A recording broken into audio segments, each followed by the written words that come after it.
Let's talk about the 3 common nutritional deficiencies in sciatica as well as carpal tunnel syndrome.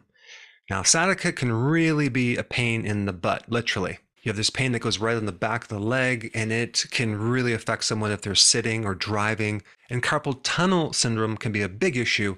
And sometimes people go for surgery when, in fact, they probably didn't need to do that. So today I'm going to discuss 3 common nutritional deficiencies, okay? And they involve the B vitamins, B1, B6, and B12.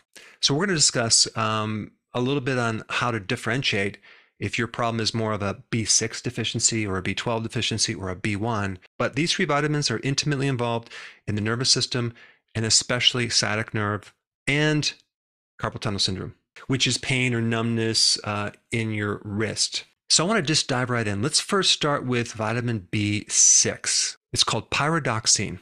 Now, there's different forms of B6. Pyridoxine is the inactive form. It has to convert to another form to be active. The active form is called pyridoxal 5-phosphate, or P5P. This happens in the liver. But you have to realize how important B6 is in a lot of problems, including the nervous system, because it is involved in over 160 different enzymes. Okay, those are enzyme pathways. So you can have all sorts of problems, but today we're going to focus more on the nerve problems that can occur. Now, B6 helps to make myelin sheath, okay?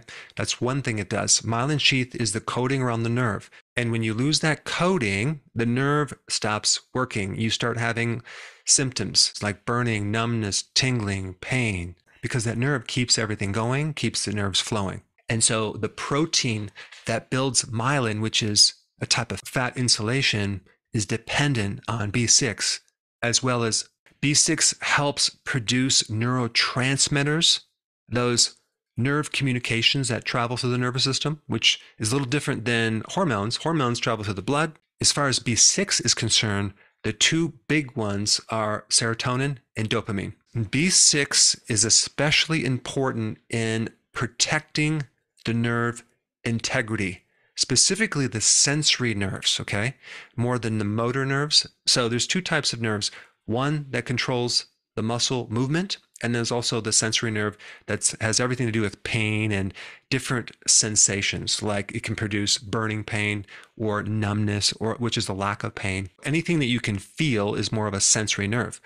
And one big one is sciatica, and another one is carpal tunnel syndrome. So I remember in practice, I had a machine that measured how fast the sensory nerves traveled through your arms. It's called conduction nerve velocity testing, and we would check these sensory nerves. And unfortunately, back then, I had no clue about B6 and other vitamins and how they can greatly affect the nerves. So B6 helps increase the conduction of the nerves, the velocity of nerves, how fast the nerves transmit nerve signals. B6 is also involved in the metabolism of the nervous system as well. And B6 can also affect the nerves of the eyes. And if you're deficient, you can get myopathy, which is nearsightedness, which is difficulty in seeing far away. B6 deficiencies are also involved in seizures, okay? So if you know anyone that has seizures, you should definitely recommend B6 or have them watch this video. Now, there's a paradox with B6, okay, that I want to talk about. It's a mystery. Because in some cases, when people start taking large quantities of vitamin B6, they end up expressing symptoms of a B6 deficiency. So that's a little bit of an odd thing, but I'm going to explain exactly why that occurs. Apparently, these 2 forms of the vitamin, the inactive and the active, can compete with each other. So let's say, for example, you start taking a lot of the precursor to B6, which is the pyridoxine, you could end up blocking the active form, okay? Creating a deficiency of B6, creating sensory nerve problems. Now, just think about this. The RDAs, the requirements for B6, are very small. It's like 1.4 to 2.1 milligrams, okay? Well, if you ever buy vitamin B6 in a tablet form, it comes in like 50 milligrams or 100 milligrams or sometimes 250 milligrams. And this could be like 2,000 times more than the RDAs. And most of the time, people don't know the difference between these two types of B6, and they end up taking a lot of the inactive form, and then they end up with the B6 toxicity. They actually start experiencing neurological problems, and they did not connect the dots. So straight off the bat, if you have a B6 deficiency, I'm going to recommend taking the active form, not the inactive form of B6. Now, the other thing you should know is that in about 36% of all supplements sold, you'll see B6 as the inactive version. So you could be unknowingly getting a lot of this B6 and actually creating B6 deficiencies without your knowledge. So how does one become deficient in B6? Well, by taking the wrong form of B6 in large amounts. Let's say you have some inflammation in your gut or some type of problem with celiac or Crohn's. That could be a problem. Or maybe you had your gallbladder out. As we age, it becomes more difficult to absorb B6. Certain medications block vitamin B6. Alcohol will do it. Birth control pills will cause a deficiency. Even your genetics. There are genetic variations that can be picked up on a gene test that can cause a weakness within your system in converting the inactive to the active, as well as just the absorption of B6. So in that case, you would want to take larger amounts of the active form of B6 to correct this problem. So you may not be able to get B6 from just your diet in general, depending on what you eat, because foods that are very high in B6 are usually animal protein foods, fish, meats, things like that. And of course, if you were a vegan or a vegetarian, you're more susceptible to becoming B6 deficient. Also, the form of B6 in plants is not as bioavailable.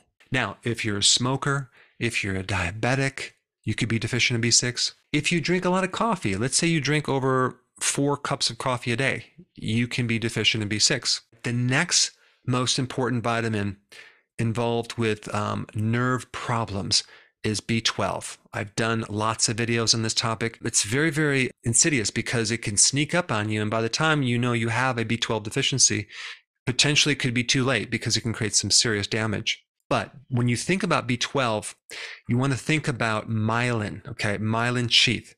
That's that coating I just mentioned that surrounds the nerve and allows the nerve impulses to travel. Without B12, you can't make myelin. So B12 has everything to do with nerve regeneration, with myelin production, and with nerve growth factors. Okay, so B12 is very, very important. And I would not recommend taking the synthetic version called cyanocobalamin. I would recommend taking the methylcobalamin, which is the natural form.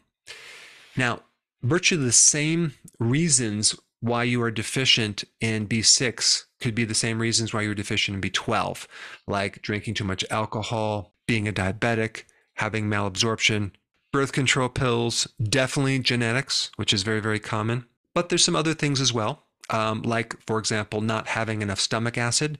How would you know if you don't have enough stomach acid? Well, you get acid reflux, you would get GERD, you may have gastritis. But I think the two main reasons why people are deficient in B12 is either they don't eat animal products, they don't eat red meat, they don't have liver, they mainly do plant-based foods or grains.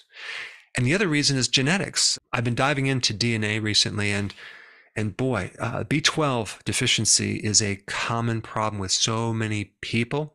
And it's such a simple problem to solve if you understand that methylcobalamin is the form that you want to take. But another B12 deficiency is when someone takes a lot of folic acid. That can create a hidden B12 deficiency. I did a whole video on that. And then we have B1. I've done videos on this too. A B1 deficiency usually shows up as peripheral neuropathy, and it's usually involved with diabetes or prediabetes or someone who has really bad insulin resistance problems, because B1 is all about helping you metabolize carbohydrates and sugar. So the more carbs or more sugar you eat, the more B1 you're going to need to metabolize that. And so that person usually ends up with a B1 deficiency, and they start having neurological problems in the bottom of the feet, but they also can have them in the hands. They can also have these problems in other syndromes like sciatica. So that would be a little bit of a differentiating factor. Do you have a history of eating a lot of carbs? Do you have prediabetes? Then definitely include B1. But other things can create a B1 deficiency too, like too much coffee, too much tea. But B1 is involved with supplying blood flow to the nervous system. And without that B1, you basically starve off the nervous system, the blood supply and oxygen that it needs, and you can have all sorts of issues. The type of B1 that I would recommend would be Benfotiamine, which is a fat-soluble version of B1, and that will penetrate the nerves about 25% stronger, and it's great for helping with the myelin sheath. B1 also is a powerful antioxidant, and it can counter the complications from diabetes, not just in the nerves that go to your muscles, but the nerves that go to your eyes, and also other tissues in the heart and the kidney. So anyway, I wanted to bring up your awareness on 3 really important vitamins involved in sciatica pain that can greatly help you if you start taking them. You can take all 3 or just narrow down the one that indicates more to you. But this information is something that I don't have in some other videos, so I wanted to include it. But there are other causes of sciatic pain as well.